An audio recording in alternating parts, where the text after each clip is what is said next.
Welcome back to Community Matters. Tristan Yuksel moved here from Singapore the summer before his freshman year in high school. That summer, however, his life took a turn and everything changed. Tristan was not able to control what happened to him, but he did control how he got through it.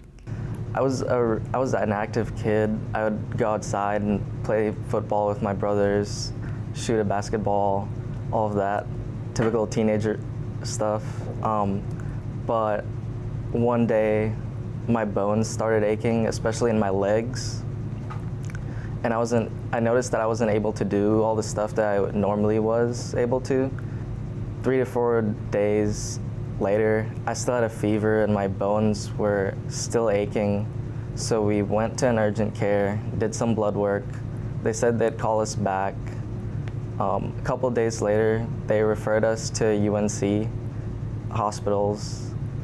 We went there, they did a checkup, did blood work again, and next thing I knew, the doctor came in the checkup room again, and he said the test results are back and it's leukemia.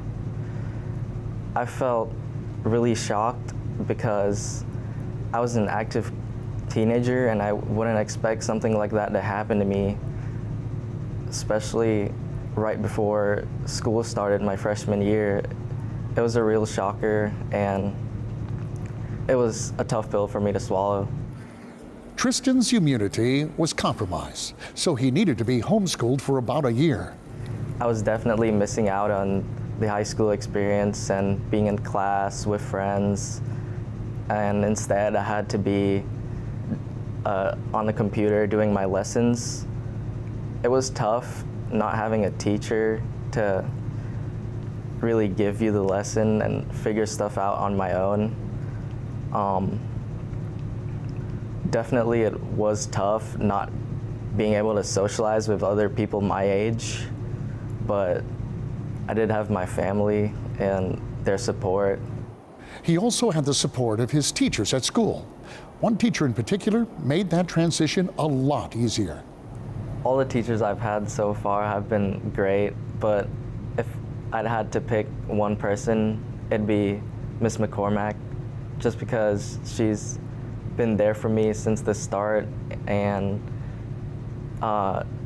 she actually did help me during my homeschooling and as well as the transition back to school, and that was a really important part.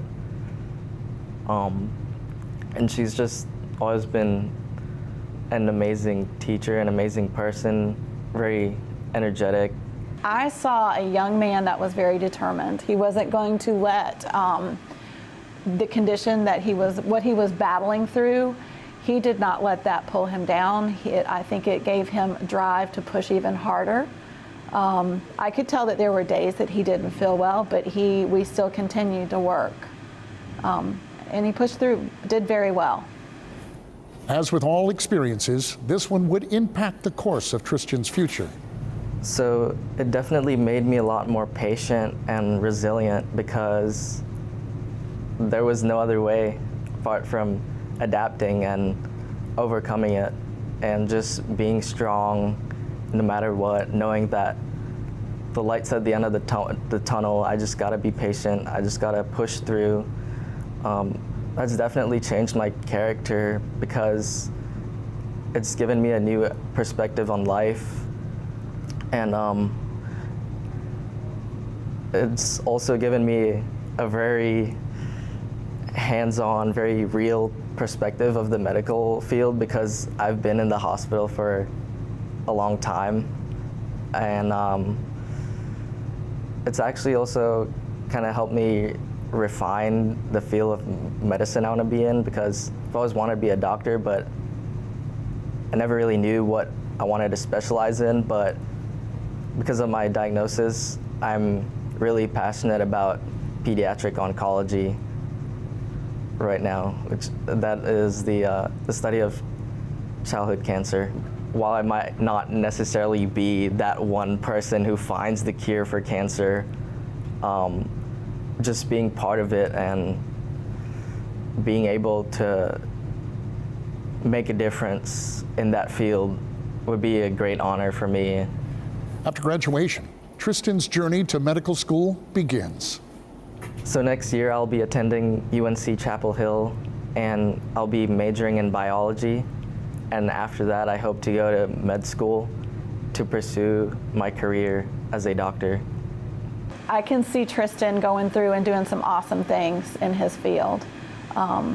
He's very compassionate, and I hope that he gives his patients the hope and desire to push forward, as he's taught me, and I hope I've helped him as well. I've always had this goal in my mind to be in the medical field, so even though I was diagnosed with leukemia, and it definitely made school work and homework a lot harder, but in the back of my mind, I always knew that if I wanted to achieve my goals, I'd still have to work hard, and that really kept me motivated in terms of working really hard, getting good grades, making sure I understood what I was learning, and just that passion and of wanting to be able to help others one day as a doctor has really motivated me. What an exceptional young man. We wish all the graduating seniors a successful and fulfilled future. And thank you for being here. And thank you for watching. We hope you've enjoyed today's show. If you have any questions or would like to know more, visit our website at raleighcw.com and myrdctv.com. I'm Bill LeMay, and thank you for watching Community Matters. We'll see you next week.